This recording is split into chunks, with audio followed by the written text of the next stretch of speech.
국은을 걸지 않고서는 넘볼 수 없게 된 한국입니다.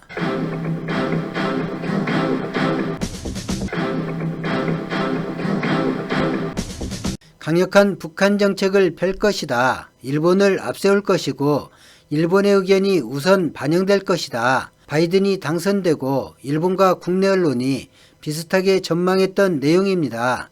최근 국내 언론에서 미군의 전략자산 전개와 관련해 북한에서 모종의 움직임이 감지되어 긴급하게 정찰기가 투입됐다고 보도했습니다.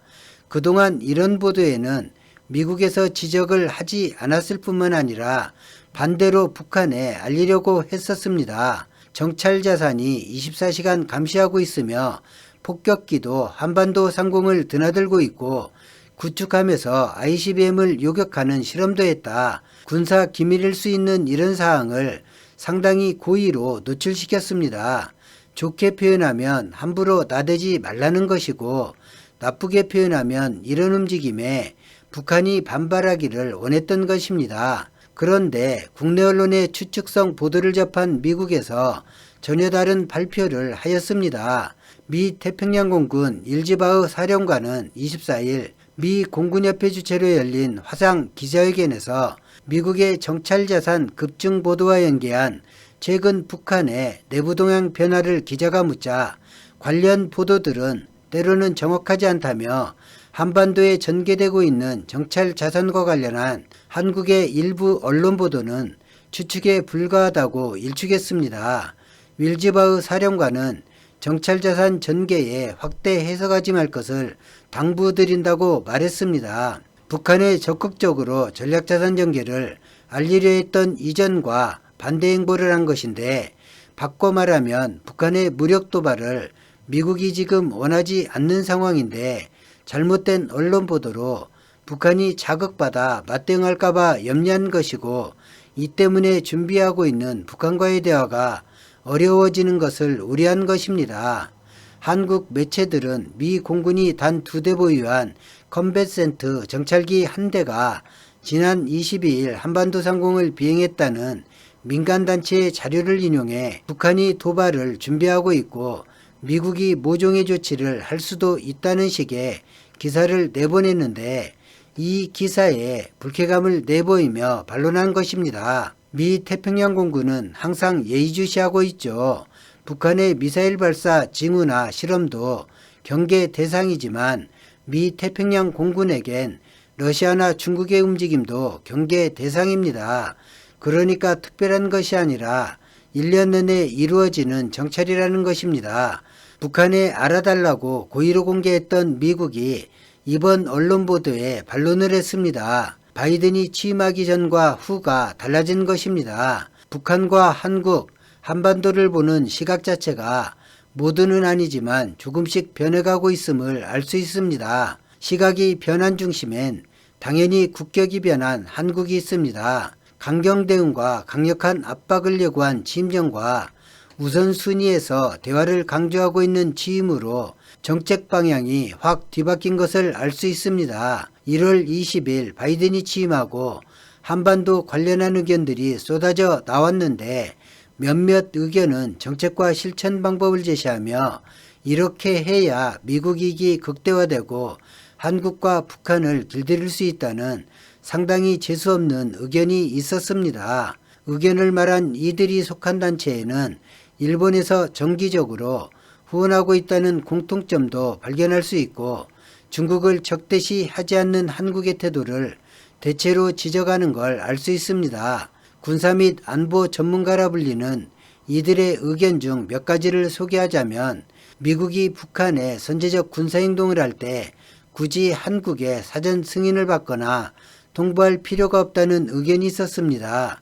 한국이 미국과 다른 대국 정책을 밝히면서 미국 이익을 침해하고 있는데 굳이 그럴 필요가 없다는 것입니다. 2016년과 2017년에 준비했던 북한 선제 공격 작전에서도 당시 한국은 미국의 협의 대상이 되지 못했습니다. 일본과 협의했고 한국에 거주하는 미국과 일본 국민을 어떻게 보호할지 어떤 방법으로 철수할지를 논의했습니다. 미군 기지에 대한 북한의 반격에 대비해 미국은 미군과 가족을 보호하려 부랴부랴 사드를 설치해야만 했고, 아시다시피 이 사드는 평택 미군 기지를 포함해 남쪽만 방어가 가능합니다. 문재인 정부는 취임하고 나서 이런 상황에 많이 놀랐을 것입니다. 국민 불안을 일으키지 않고 미국을 설득하고 북한을 설득해 평창올림픽에 참가시킴으로써 제2의 민족전쟁 위험에서 나라를 지켰습니다. 한국의 사전협의가 불필요한 이유로 미국의 북한 선제 타격을 한국이 알게 되면 또 무산될 것이고, 이는 미국 이익을 해친다는 것입니다. 미국 정부의 공식 의견은 아니니 굳이 신경 쓸 필요는 없습니다. 그냥 이런 재수없는 의견이 있었다라고 전해드리는 것입니다. 또 다른 의견도 있는데 앞의 의견도 참 당황스럽지만 이 의견은 조금 더 황당한 의견입니다. 중장거리 미사일 배치에 한국이 설치해달라고 말할 때까지 한국을 아예 거론하지 말자는 것입니다. 희망국에 설치해서 설치된 나라와 방위태세를 가져가자는 의견입니다. 방위 범위에서 소외되면 한국이 아차 싶어 정신 차릴 거란 조금 황당한 의견인데 한국에 적대감을 내보인 의견입니다. 미국이 한국과 일본, 호주, 대국, 인도, 필리핀, 인도네시아 등의 중장거리 탄도미사일 배치를 원하는 것은 아마도 다들 아실 것입니다. 미국이 운용하는 중장거리 미사일을 설치하게 되면 자신들의 타격 목표가 될 것이라며 러시아와 중국은 진즉에 경고하고 있습니다.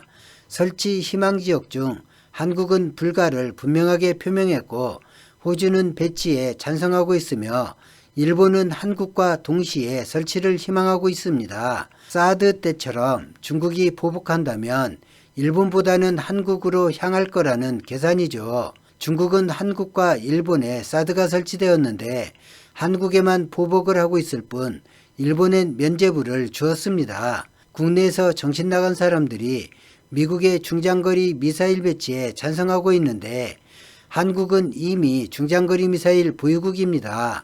작년에 시험 발사한 탄도미사일 현무포의 경우를 살펴보면 중량을 2톤에서 500kg으로 낮출 경우 사거리가 2400km까지 늘어나게 됩니다. 2400km는 일본 전역은 물론이고 티베트와 신장 지역 일부를 제외한 중국 전역을 사정권에 둔 사거리입니다. 그리고 탄도 및 순항미사일이 세분화되어 이미 실전 배치되어 있습니다.